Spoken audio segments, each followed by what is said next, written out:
Wait, little boy. So we're, what are we doing? Let's play some fertilizer. That's what we're doing. We're putting down fertilizer. So I'm gonna hold this thing level, and this is how steep the field is. Maybe you can see it, maybe you can't. All right, so here's what I'm doing. Timothy sometimes does not use his brain, like a lot of people, you know. But what he did was he had problems, and you can see right there, he had problems with the spreader. And instead of going back over what he had clearly not spread, he elected to just say fuck it. And when you say fuck it to that, you end up with a mess. So being this is clearly and it was always intended to be strictly a cover crop, I came back in and I spun some oats on the bare spots, and now I'm running this VT. I'm running about 11.2 miles an hour. The VT is behind me. I got it angled at 3 degrees. The reason I've angled it at 3 degrees is because I don't really want to tear it up too bad. I'm only cutting about that deep, and I'm just working these, not even working them in, I'm just covering these oats so that we can actually have a cover. Now I won't be planting this corn for at least a month, but what I will be doing here in the short term is I'm going to be putting down, oh man, I got heartburn, potash and ammonium sulfate and boron. So why do you want to put boron down, you might ask? I don't have any. The crazy thing about this this farming thing is you learn about micronutrients, you learn what you can get away with, how cheap you can be, and you know where you should put your money versus where you shouldn't put your money. But where I should be putting my money today and right now is in the soil to get it to a point where I get maximum yield for minimum input. Minimum input. You hear those words? Minimum input. So what I'm going to do is I'm going to actually come over here and I'm going to get out and we're going to take a look at what I just did, and we'll talk about it a little bit. You can see the oats that I had spun on, they kind of got a little wild out here. So it was just a width of the spreader, 2 widths, or yeah, down and back up. He got wide over there, so I made a pass down there. I did put oats in there. It resizes the residue. The stirring units on the back, the stirrers, wow, that's deeper than I thought it was going to be. That is deeper than I thought it was going to be. But yeah, I angled this to whatever degree, what I say was 3 degrees. But here's the oats. God, that thing seems like it's too deep for my liking. I can only shallow it up. Yeah, there's the oats. So these oats were spun on a couple days ago. They're swollen from moisture, but there's no sprout to them. Not yet anyway. You're supposed to have a shower.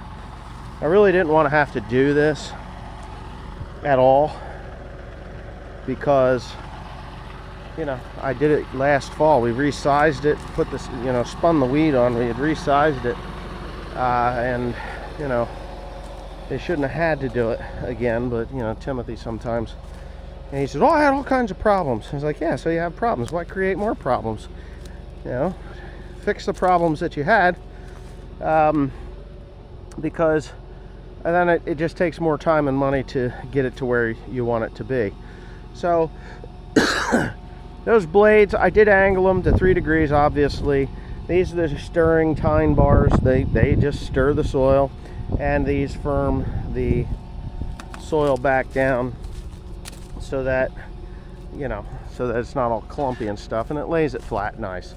So we'll be back here in a couple of weeks, take a look at it, see if it has actually done anything. Obviously it will. There's no residual on this, right? Yes, there was. There was a residual on this. I used Bicep Magnum 2 on this. So let's see, raise that up. Yeah, Bicep Magnum 2 on this, and the wheat grew good where it was. Oats are a little more sensitive to that stuff, so, you know, whatever. And really all I want to do is get a living root back in that soil. I got a feeling I'm going to see a difference in the yield. This has been continuous corn. This will be the 3rd year for corn. Hoping and praying that everything goes well this summer, because I'm going to be putting this back into Timothy next fall, where I'll frost seed it in the winter time. I'm going to put Timothy down here. The reason I'm putting Timothy in is because there's actually a demand for Timothy. Property owner wants it back into hay anyway, just the way that works. And there's a weed pressure here from years of, you know, out of control weeds. I've been farming this for several years now, and you know,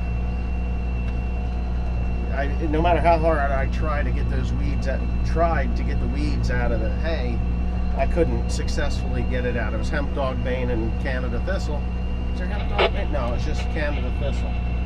So Canada thistle. What do you do with Canada thistle?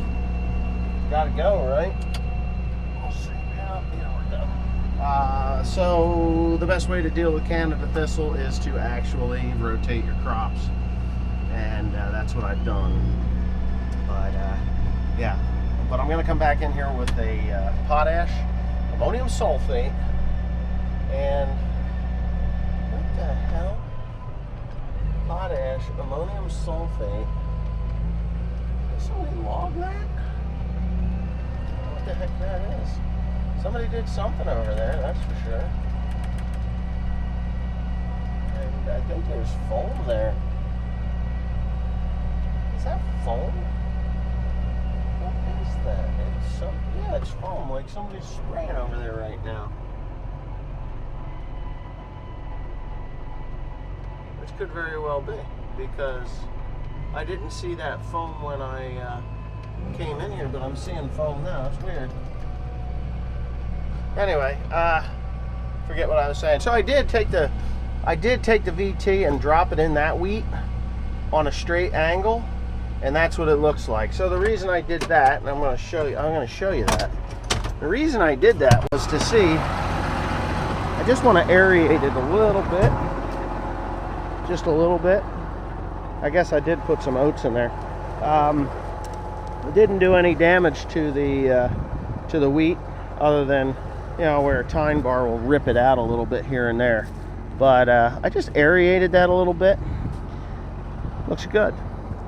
I wanted to see what it would do on a straight run, because that's how I'm going to lay this all down. When this gets about yay high and it's headed out, we're going to run that machine on this ahead of the corn planter and lay that down. And it should lay it down, crimp it and terminate it. That was the whole purpose in purchasing that particular machine. I'm going to come over here and I'm going to, yeah, I wanted to try it in a hayfield to see what it did in a hayfield. I know there were some people that were talking about aerating their hayfields with it, with one of these things. And I don't know if it works or not to bring in a higher yield on little input. Little aeration never hurts anyway, right? Right. Alright, so in order to get the most out of my crop, my corn crop, soybean crop, corn crop, but I'm really focusing on corn this year more than soybeans, because, oh, let's face it, soybeans are a lot easier to deal with than corn. That's why a lot of people are switching over to, you know, soybeans as being their main crop versus corn. I'm just not in that market. I don't like feeding deer. Deer will eat corn, but for some reason the narrow rows and the higher populations, we really don't have a problem with deer. But anyway, yeah, so what I've got here, this is pure cover crop. This is a wheat, and I made a video on this field not that long ago, and it's about those areas right there, right? So what had happened was, which you may have already seen with the spreader, that spreader has a really screwed up way of running the spinners. I don't like the way it runs the spinners at all. I don't like the way it runs those spinners at all. So those spinners are run with a belt that twists in like stupid fashion. You know, it's like all twisted up. So what you get is the belt jumps off, you don't realize the belt's jumped off, and then you get a spot like that. And my son is kind of lazy when it comes to fixing mess ups. He's like, oh yeah, well, I ain't got time to go back there. Well, if you see the line in the field, you know that it's going to look something like that, right? So anyway, whatever. That's Timothy. It's just the way Timothy has always been. He's just got this, what they would say in the Philippines, a Wako Pakel's attitude. I don't care, basically, whatever, you know, or bahala na. Whatever will be, will be. Well, whatever it is a mess, and I just can't stand a mess. So what I did was I came over here with the vertical tillage machine. I had spun on some oats in these areas, and I VT'd them in, and you know, I'm hoping for some rain, actually, because a little bit of rain will help those oats get up and go, you know, pretty quickly. They will sprout anyway, it's just a little bit of rain will make it better. So what I'm doing is, there's a lot of different people that talk about doing cover crops and scavenging nutrients with your cover crops, which, yay, I'm all for that. And if you use a fall cover crop, they are scavenging, you know, NPK and other nutrients in the time that they're growing throughout the winter and early spring. But I was talking with a guy, and he's like, hey, look, he said, there is a removal rate, and you really want to get as much out of your crop as possible. So feed your cover crop. Just feed your cover crop. If you feed your cover crop, it will mineralize and take in these nutrients and make them available to that plant, and then to your cover crop. So if you feed it, you're going to have a breakdown of the nutrients that you're putting on much faster than if you just put it right on the field for your cash crop. So what I'm doing is I'm feeding my cover crop right now, and it's getting what it needs to produce basically a 200 bushel crop.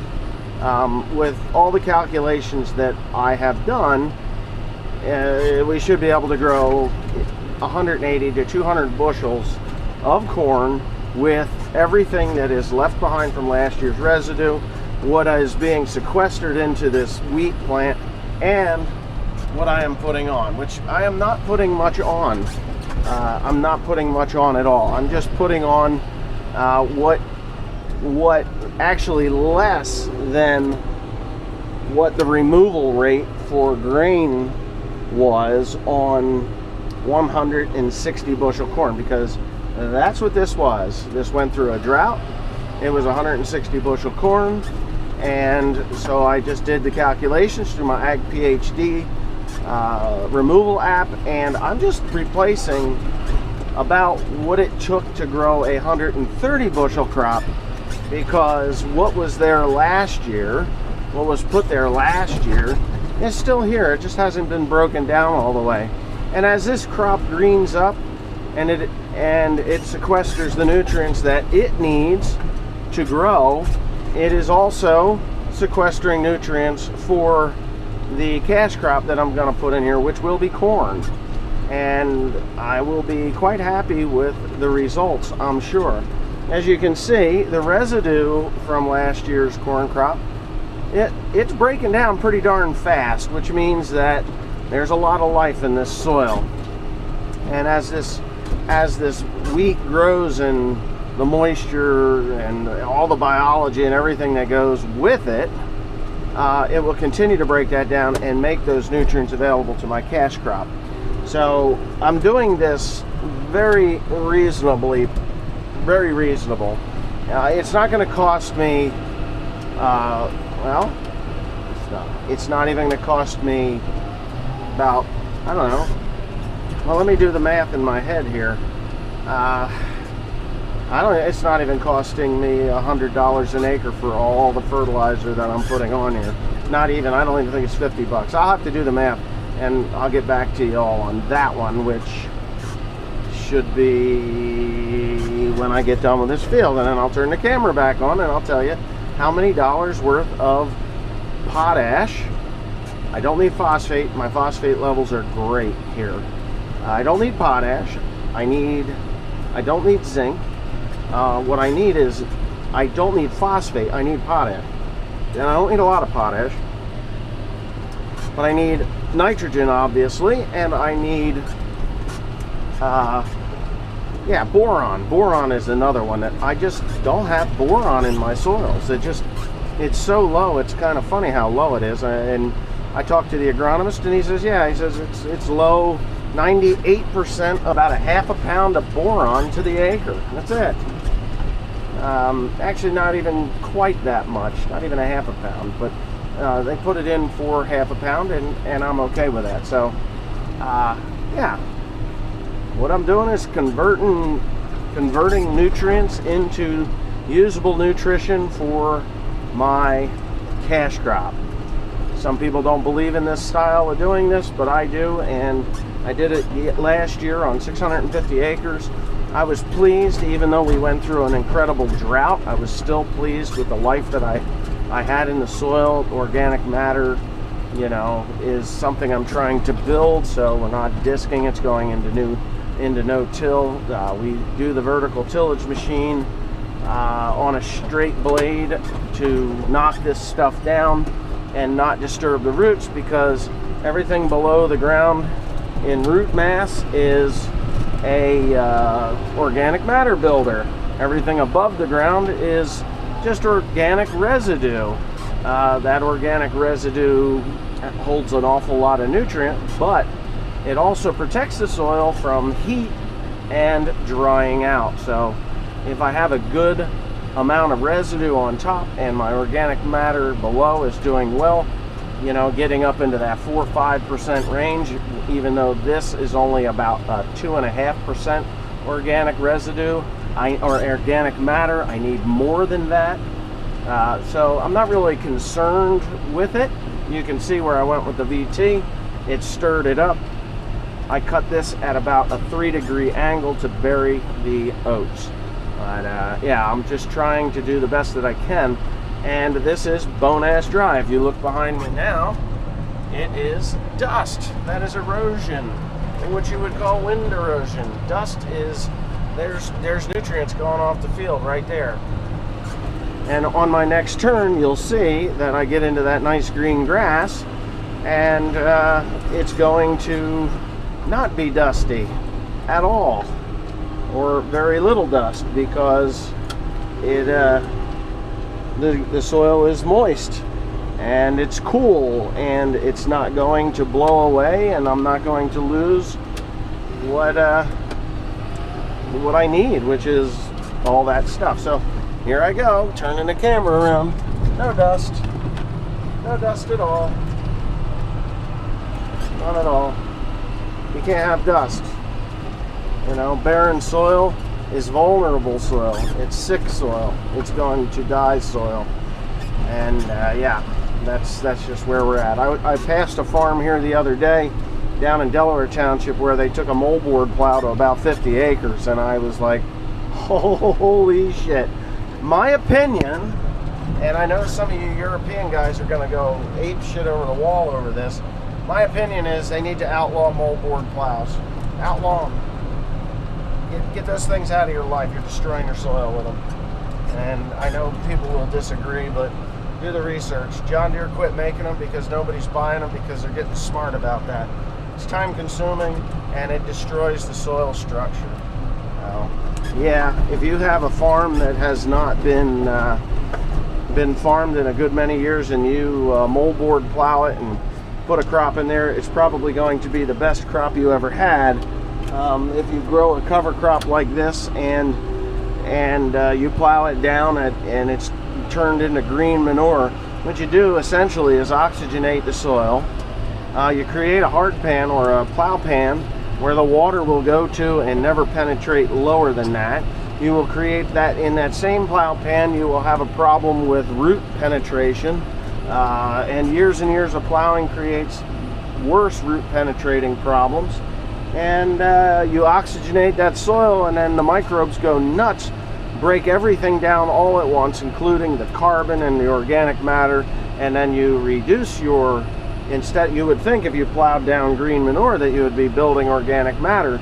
Well, the reality is you're depleting organic matter because you have oxygenated the soil and you've turned those very beneficial microbes in the soil into eating machines, and they will eat everything, and that cash crop will take it all and it'll be great, but there'll be nothing left for next year, or even the microbes that are in the soil, and they die and they never repopulate back as strong as they were before you work that ground. But anyway, whatever, here we go.